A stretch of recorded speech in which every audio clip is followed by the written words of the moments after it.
is apocalyptic philosophy?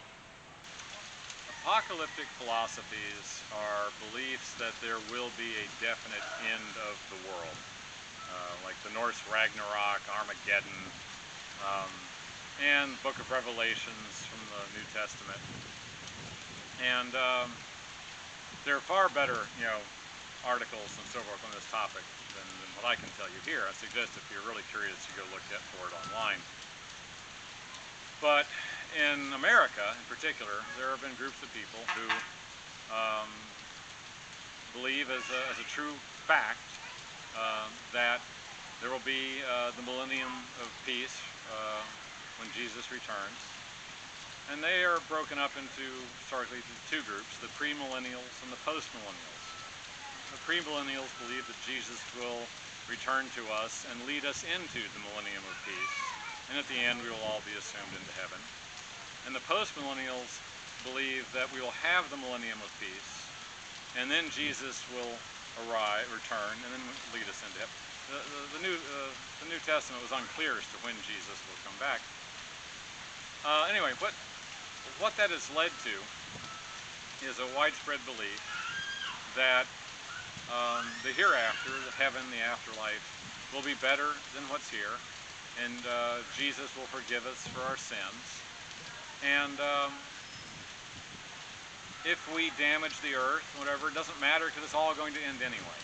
And you'll hear this in various forms from many people on the subject of COVID and global warming and the ecology, which is we all have to die sometime. The earth's going to end sometime.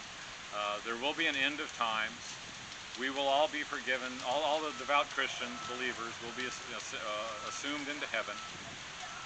And it diminishes their appreciation for life.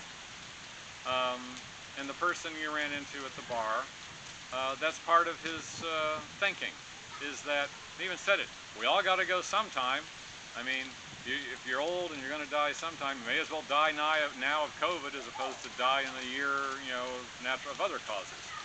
So it's all inevitable that we're going to die. I think that entire philosophy is ludicrous, because those same people then believe in, pro-life and no abortion. We're all going to die anyway. Why don't you die in the womb? But it's a very fatalistic philosophy. And it's very prevalent in America. It's much more prevalent in America than I think any other culture around the world. And that colors American decision making. And we're a democracy, and those people have a following and it's grown larger, and they get to vote. So that tends to be the live fast, die young, and leave a beautiful corpse kind of mentality, which is let's focus on what's here, have the jobs, have the economy, and since people are going to die anyway, let's not expend huge amounts of our tax money and effort to save them. I don't believe in that. I don't follow that, of course.